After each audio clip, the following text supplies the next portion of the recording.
Se me fue un poquito la mano en el texto, entonces a lo largo de la charla voy a ir echando machete y se va a notar. La semana pasada, el director de la Organización Nacional Indígena de Colombia, UNIC,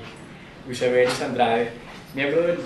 Pueblo en Vera, en declaración a la revista Semana, afirmó que en papel los grupos indígenas tienen control sobre cerca del 33% del territorio colombiano. En su cuestionario, el periodista de Semana hizo hincapié sobre la desproporción de tal cifra si se considera el tamaño de la población indígena versus el resto de la nacionalidad. Asimismo, sobre el potencial de explotación de estos territorios y los frecuentes desencuentros entre el gobierno, el sector privado y los indígenas en materia de consulta previa. Andrade, como cabeza visible de la organización y de los pueblos que representa, a su vez llamó la atención sobre el carácter intangible de la autonomía sobre el territorio cuando se contextualizan los efectos del conflicto armado, la producción y circulación de cultivos ilícitos, aspectos que sumados a un deficiente acceso a servicios de salud y desnutrición mantienen la posibilidad de sus palabras, exterminio cultural y físico. No obstante, en perspectiva, Andrade refiere que en los 30 años de existencia de la UNIC se pueden identificar profundas transformaciones en el papel de los pueblos indígenas en el ámbito nacional, como por ejemplo el fin del terrazgo, la participación indígena en la concepción de la Constitución de 1991 y el paulatino incremento de resguardos a lo largo del país. Enfáticamente, Andrade postula: un radical ideólogo puede decir que no hemos logrado nada, pero hemos hecho una revolución con mayores resultados que los conseguidos por quienes han hecho la guerra. Desde otra orilla, Salomón Kalmenovich celebra del nuevo proyecto de ley de desarrollo rural que presentará el ministro de Gobierno al Congreso la próxima semana, que éste le apuntará a apoyar a los campesinos en sus empresas familiares o comunitarias y a poner en primer plano los intereses también de indígenas y afrodescendientes. Paradójicamente, el proyecto de ley introduce un nuevo concepto controversial de derecho real de superficie en el que se permite ceder el uso de un predio hasta por 30 años a quien lo explote. Las posibilidades para quienes han usurpado por la fuerza los territorios comunitarios crecen entonces exponencialmente. Las anteriores viñetas nos llevan a poner en perspectiva que si bien no es erróneo calificar de revolucionaria la trayectoria que ha consolidado el movimiento indígena en el país, la contingencia de las coyunturas políticas y económicas sigue constituyéndose como factores trascendentales al momento de evaluar las fortalezas y la fragilidad de los movimientos sociales indígenas en su interior y su fricción frente a otras minorías y sectores subalternos como las comunidades campesinas y por supuesto la mayoría nacional. Ahondar sobre cómo han cambiado las diferentes perspectivas y estrategias de líderes, comunidades y organizaciones indígenas en su proyección nacional, una arqueología si queremos dar solemnidad Foucaultiana, es entonces un paso necesario para situar qué significa indigeneidad hoy desde la subjetividad indígena y mapear el engranaje activado por la memoria histórica, la identidad y el gobierno del territorio. Esta corta presentación y mis reflexiones van enfocadas hacia el objetivo. Brevemente compartiré con ustedes los avatares de la conformación del Instituto Indigenista de Colombia y la forma en que desde allí diferentes figuras intelectuales no indígenas proyectaron una defensa de la figura del resguardo, la que a pesar de su acento colonialista se configuró paradójicamente en forma y contenido de la condición indígena frente al proceso de colonización de los territorios nacionales auspiciado por el Estado en la primera mitad del siglo XX. La tierra como cuerpo social. La consolidación en Colombia de un discurso científico de reflexión sobre la cultura indígena en una perspectiva diacrónica, materializada con la fundación del Instituto Etnológico, puede considerarse como una variante dentro del complejo movimiento indigenista que tomó forma en el país en la década de los 30 y los 40. En términos organizacionales, otro de sus puntos más altos es identificado en la literatura con la creación en 1941 y 1942 del Instituto Indigenista de Colombia, considerado como una faceta en la búsqueda y disputa por una identidad nacional, y también como parte de la reivindicación intelectual del indio en el pensamiento social del país. El carácter de este instituto fue privado y emanó de los intereses particulares de Antonio García y de Gregorio Hernández de Alba y su alineación con los objetivos del Instituto Indigenista Interamericano, el cual fue conformado en 1942, como ya lo contó Roberto. Los objetivos esbozados para el Instituto Indigenista de Colombia en su estatuto de creación fueron: primero, estudiar los problemas culturales, económicos, sociales y sanitarios de los grupos indígenas colombianos. Segundo, divulgar en forma sistemática tales problemas y propender ante las distintas entidades oficiales por la solución más adecuada de los mismos. Tercero, buscar por todos los medios posibles el mejoramiento social de los grupos indígenas y su consiguiente incorporación afectiva y racional a la vida política, económica y cultural de la nación. Cuarto, servir de entidad consultiva a las dependencias oficiales que tengan a su cargo la solución de algunos de los aspectos relacionados directamente con las agrupaciones indígenas del territorio nacional. Quinto, colaborar con el Instituto Indigenista Interamericano, lo mismo que con los demás centros similares de países de América, con todo lo que se relacione con el mejoramiento de los pueblos autóctonos del continente. El movimiento indigenista, antes de la consolidación del Instituto Indigenista de Colombia, tuvo, como ya lo mostró Roberto Pineda, diferentes antecedentes y variantes. Aquí quisiera simplemente enfatizar nuevamente que en el caso de Colombia, este compartió con otros países latinoamericanos los efectos de los procesos políticos desencadenados por la Revolución Rusa, movida por la búsqueda de la autodeterminación de las nacionalidades, el largo proceso de confrontación de clases populares de la Revolución Mexicana, el impacto de la Alianza Popular Revolucionaria Americana, APRA, en el Perú, y la consolidación de tendencias ideológicas que, como el marxismo, develaron la importancia de la estructura y la lógica de explotación del capitalismo para entender los fenómenos y los procesos sociales. El caso mexicano, por ejemplo, puso en discusión la posibilidad de confrontar otro orden en lo tocante a la tenencia y repartición de la tierra y la proyección cultural de la nación sobre el basamento indígena. La consolidación de un pensamiento comunista incluyó en algunos casos la consideración del autóctono, lo indígena, como el punto de partida para la reivindicación de un proletariado, sentándose la concomitancia entre el socialismo y el indigenismo en nuestro país. Como lo ha señalado Pineda Camacho, la conformación del Partido Socialista Revolucionario en 1924 en el seno del Tercer Congreso Obrero Nacional, posteriormente Partido Comunista Colombiano, le dio una dimensión y un nuevo significado a las luchas indígenas que desbordan el contexto de un enfrentamiento bipartidista. En dicho partido, sus miembros se dieron a la tarea de involucrar a las grandes parcialidades indígenas de los antiguos departamentos del Gran Cauca y del Tolima Grande y de lograr la liberación de líderes indígenas como el páez Manuel Quinquilame y Vicente Adamo, indígena del Sinú. Ignacio Torres Giraldo, caleño, cofundador del periódico obrero La Humanidad, también tuvo un rol neurálgico en el origen del PPC y, aunque posteriormente fue disidente de este, desde allí expresó su preocupación por el proceso de consolidación de la nación en Colombia, de su progreso. Del pensamiento ideológico de Torres Giraldo es importante rescatar el uso que hizo de la noción de nacionalidades, entendidas estas como minorías, inspirado por las luchas de las minorías del imperio zarista y la propagación del movimiento marxista, su marco de referencia teórico. Si bien su obra La cuestión indígena en Colombia es publicada en 1947, su postura ideológica sobre el papel que debían desempeñar los grupos indígenas colombianos para propender por su propia liberación y alcanzar la autodeterminación fue consolidándose desde muy temprano en la década de 1920. La conformación paralela del Instituto Indigenista de Colombia y el Instituto Etnológico Nacional trae a discusión la temprana conciencia por parte de los investigadores, etnólogos en aquel momento, del papel ético que además del académico se presentaba su inquirir por los pueblos indígenas, inicialmente sus primeros objetos de estudio. Esta pluralidad de perspectivas políticas y académicas se puede considerar fue más un complemento, como lo recuerda Milciades Chávez Chamorro,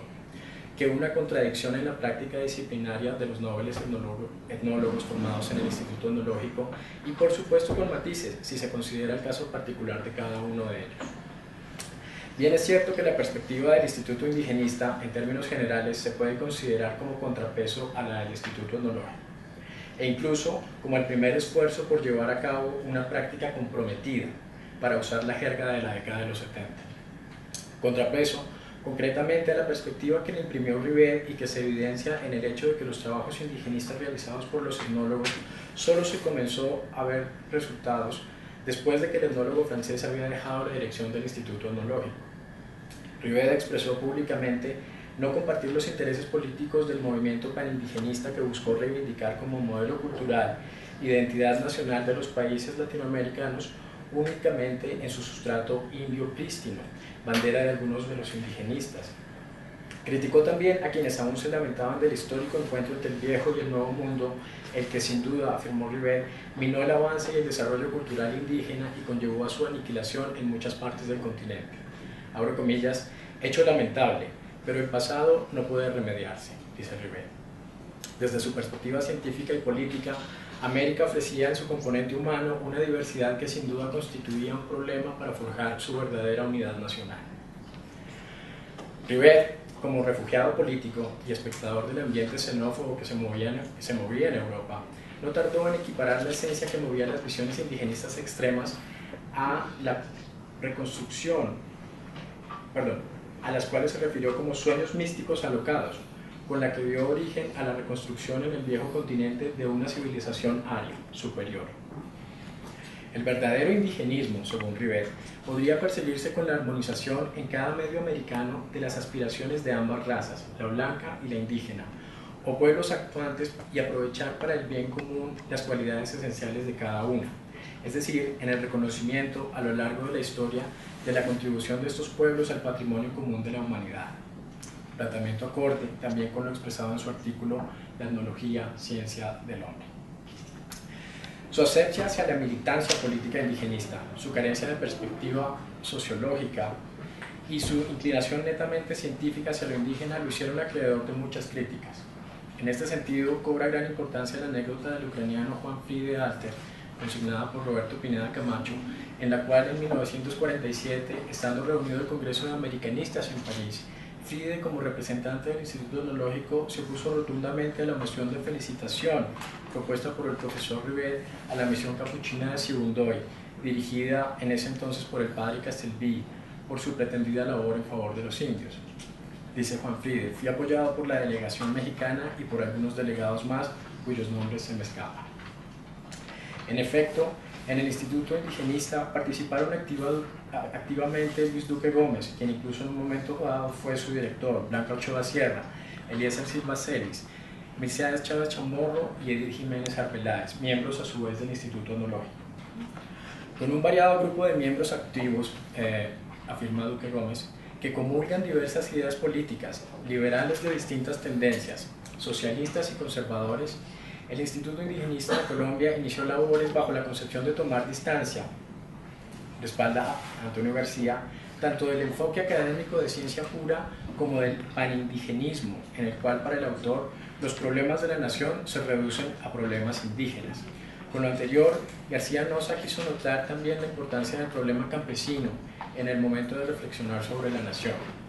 La dirección que tomó el Instituto Indigenista, la nueva faceta orgánica del indigenismo en el país, fue la consideración del problema indígena como de orden nacional, en particular en temas agrarios, y dentro de este su apreciación como un tema de superación social, atado a la estructura de clases sociales y de incorporación política.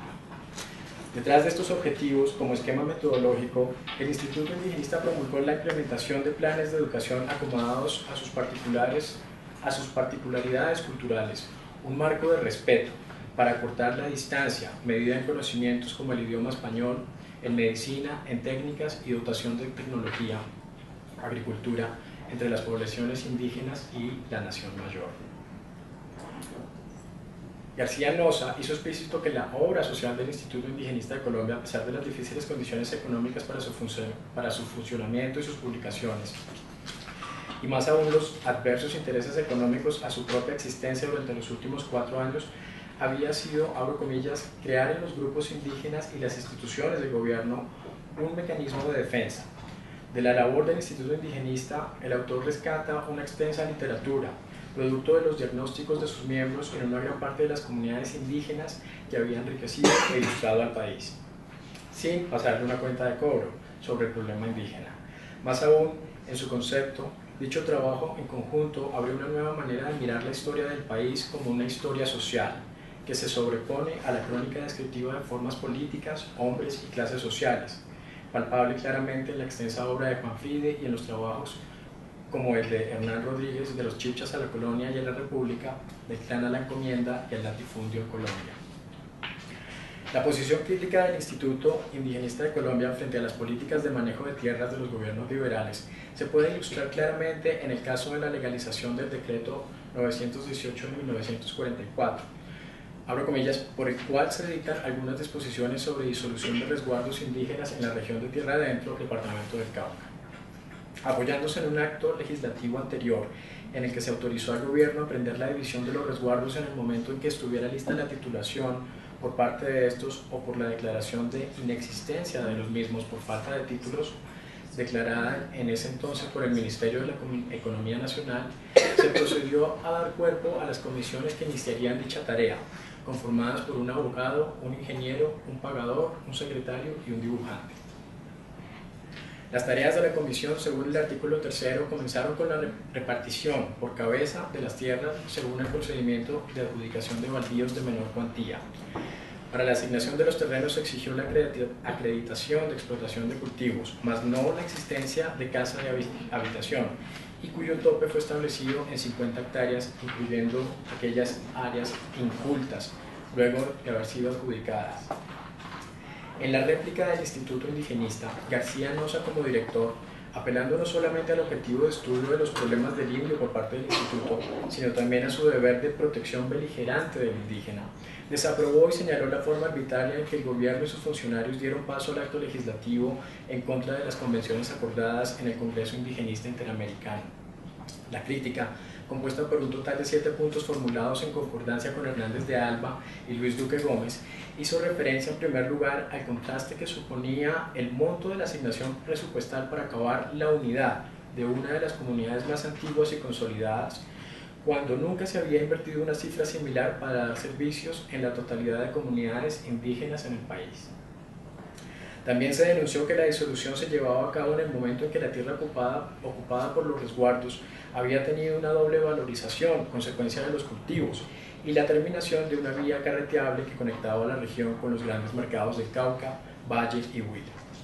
El tercer punto criticó la posición del entonces director del Departamento de Tierras, Justo Díaz Rodríguez, quien calificó como equivocado el pronunciamiento del Instituto Indigenista,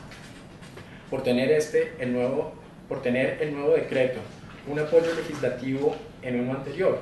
y que dejaba de lado cualquier tipo de consideración por su misma eficacia social. García Noza llamó y criticó a Díaz Rodríguez, considerando que su visión amenazaba y que una evaluación detallada no le había correspondido del decreto, una evaluación del decreto no le había correspondido a personas calificadas, es decir, etnólogos, sino a personas con un conocimiento apenas técnico-legal. Se denunció también la forma leonina en la cual se indujo a ciertos líderes indígenas de las comunidades, los cabildos, con la promesa de ayudas por parte del Estado para solicitar la división de los resguardos. El Instituto Indigenista también señaló el vacío conceptual de las declaraciones de Díaz Rodríguez, cuando señala que el Instituto confunde el problema social, económico y legal con el etnológico, histórico y antropológico. Por último, criticó el carácter meramente administrativo y el espíritu de juzgado que en los últimos años había caracterizado la dirección del Departamento de Tierras, enfocada, abro comillas, en cumplir una obsesiva tarea de parcelación de comunidades indígenas sin siquiera tomar las medidas más elementales de protección social. El pronunciamiento del Instituto había estado precedido por una entrevista titulada «La disolución de los resguardos de indios crea un problema nacional», hecha Hernández de Alba, codirector del Instituto, y que acababa de llegar a estudiar en el Smithsonian Institution.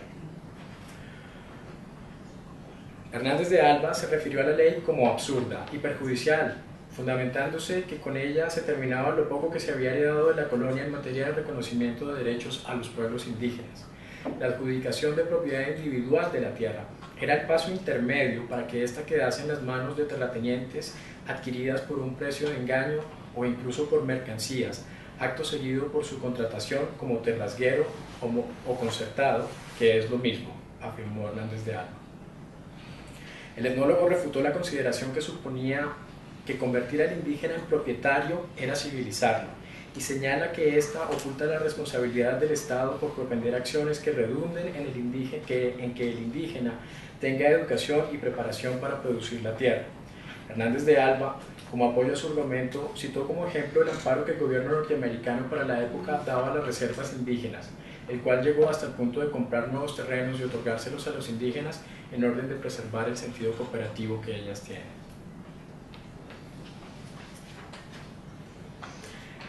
La pretendida liberación del indígena de la figura del resguardo, legitimada en parte con la Ley 89 de 1890, postulada por el Ministerio, para entregarle al indígena el pleno derecho de su ejercicio como ciudadano, es decir, su emancipación jurídica, arguyó Duque Gómez, vendría a constituir verdaderamente la emancipación del colono proveniente de otros grupos étnicos y no la del indígena de tierra adentro. La superficialidad de las tres categorías de clasificación usadas por la administración del Departamento de Tierras, si bien no existía mayor diferencia superficial entre lo que se entendía por campesino y las actividades de los indígenas,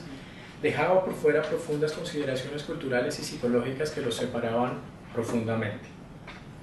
Siguiendo la crítica del autor, el uso comercial del español y la práctica del cristianismo no eran suficientes para desconocer el ámbito interior de las comunidades en las cuales su cotidianidad se desenvolvía en su idioma vernáculo,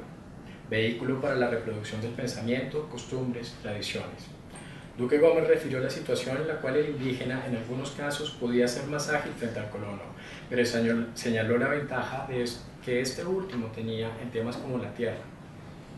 Agravada para el indigenista por el uso extendido de la coca, que se estimaba en 50% de la población, y la necesidad de esta como forma de subsistencia, consecuencia del precario desarrollo de su población. El uso de bebidas alcohólicas, también extendido, denunció Duque Gómez, era aprovechado por los colonos para tomar ventaja del estado de BODES del indígena a la hora de hacer tratos. El caso llegó a la dirección del Instituto Interamericano Indigenista y de sus filiales, logrando que el Instituto Indigenista del Ecuador, por ejemplo, se solidarizara con el Instituto Indigenista en su defensa de la figura comunal de la tierra y se manifestara en desacuerdo con la parcelación específica de los resguardos de tierra adentro, acción que iba en contravía con la recomendación suscrita con los gobiernos americanos de dictar las medidas legislativas necesarias para defender con eficacia las modalidades comunales de la vida del indio y a la cual Colombia se había adherido. Consideraciones finales. Si bien podían considerarse los objetivos del Instituto Indigenista Integracionistas y su intención de apoyar la unificación nacional por parte del Estado, es innegable que en la vida práctica los integrantes del Instituto Indigenista significaban, al contrario, una confrontación directa con la ideología dominante en el país, particularmente con la Iglesia y con el sector terrateniente. Específicamente, en el caso de García Noza, si bien se puede indicar su perspectiva integracionista, es erróneo asumir que él buscó la promoción del capitalismo o de haber caído en la trama ideológica del progreso. Por el contrario, gran crítico de este y de su fracaso como modelo económico, político y sociocultural. Su abstracción del proceso de incorporación del indígena no se fundamentó en su entrada automática a la estructura social de clases, palpable en las acciones del Estado, sino en un paralelo proceso de transformación socialista estructural de la República. Es invaluable el balance autocrítico que hizo Blanca Ochoa de su participación como secretaria en el Instituto Indigenista y el papel que en el contexto de los etnólogos comenzó a tener la perspectiva de la antropología aplicada norteamericana. Dice Blanca, en el Instituto Indigenista se hablaba de antropología aplicada. Esa era una influencia que venía de Mariátegui. Nosotros leíamos mucho la revista Amauta, los pocos números que se podían conseguir, y los 7 ensayos de Mariátegui. Concebíamos la aculturación como un hecho positivo. Estábamos en un error, pero era el momento que vivíamos. Nosotros lo concebíamos como llevarles instrumentos técnicos y en agricultura y cacería. Creo que concebíamos y defendíamos la enseñanza bilingüe, defendíamos la conservación de la lengua indígena. El error principal era la llevada de elementos occidentales sin un estudio previo ni cómo se llevaba. Nos precipitaba el afán de frenar la influencia de la Iglesia Católica, influencia que fue desastrosa por la labor de los capuchinos. Hernández de Alba criticó la propuesta en marcha de políticas de mejoramiento social, de la transformación de la realidad de los colombianos, inspiradas en los casos acertados de otras poblaciones, sin contextualizar dicho proceso al variado medio etnográfico de Colombia.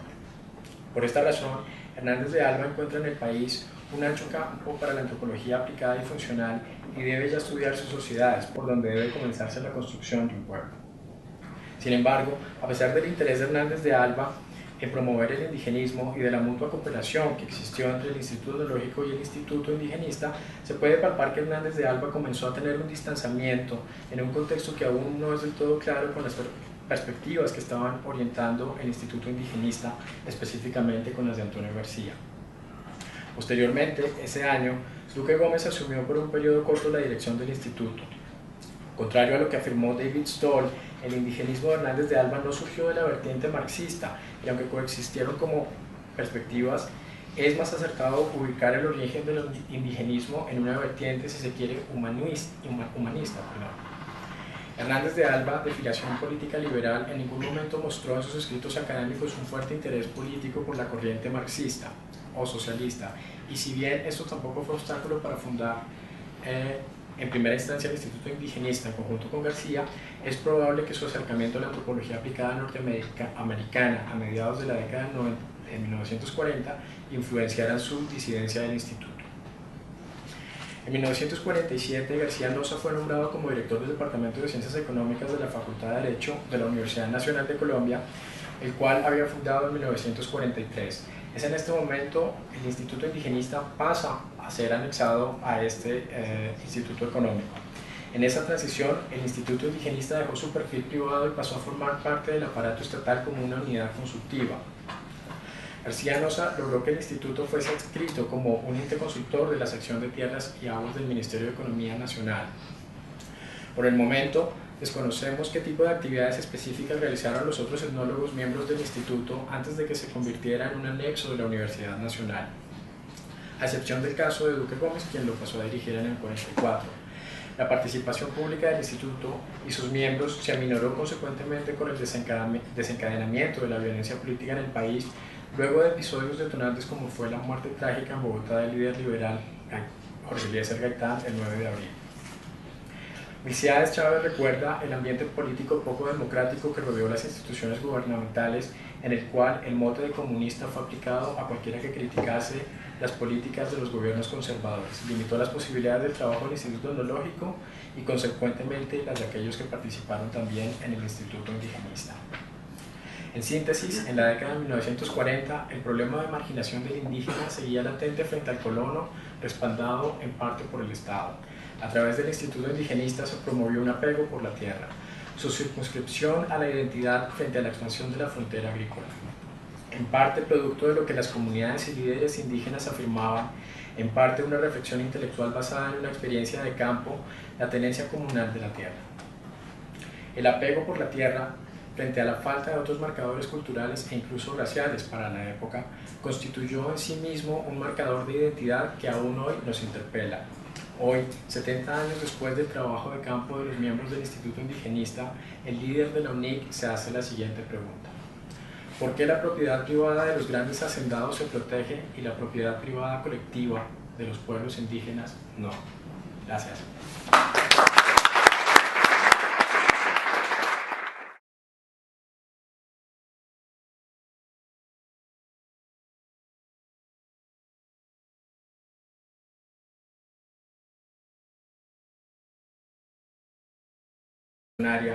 La trayectoria que ha consolidado el movimiento indígena en el país.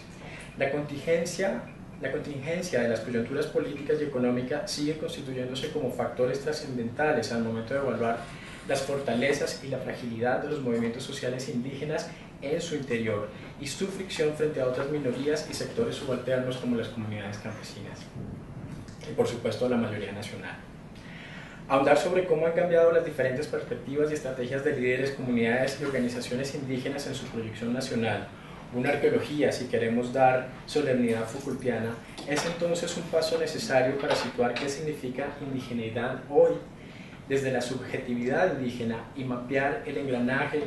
Luis Everis Andrade, miembro del Grupo del Pueblo en Vera, en declaración a la revista Semana, afirmó que en papel los grupos indígenas tienen control sobre cerca del 33% del territorio colombiano. En su cuestionario, el periodista de Semana hizo hincapié sobre la desproporción de tal cifra si se considera el tamaño de la población indígena versus el resto de la nacionalidad. Asimismo, sobre el potencial de explotación de estos territorios y los frecuentes desencuentros entre el gobierno, el sector privado y los indígenas en materia de consulta previa. Andrade, como cabeza visible de la organización y de los pueblos que representa, a su vez llamó la atención sobre el carácter intangible de la autonomía sobre el territorio cuando se contextualizan los efectos del conflicto armado, la producción y circulación de cultivos ilícitos, aspectos que sumados a un deficiente acceso a servicios de salud y desnutrición mantienen la posibilidad de un, sus palabras, exterminio cultural y físico. No obstante, en perspectiva, Andrade refiere que en los 30 años de existencia de la UNIC se pueden identificar profundas transformaciones en el papel de los pueblos indígenas en el ámbito nacional, como por ejemplo el fin del terrazgo, la participación indígena en la concepción de la Constitución de 1991 y el paulatino incremento de resguardos a lo largo del país. Enfáticamente, Andrade postula: un radical ideólogo puede decir que no hemos logrado nada, pero hemos hecho una revolución con mayores resultados que los conseguidos por quienes han hecho la guerra.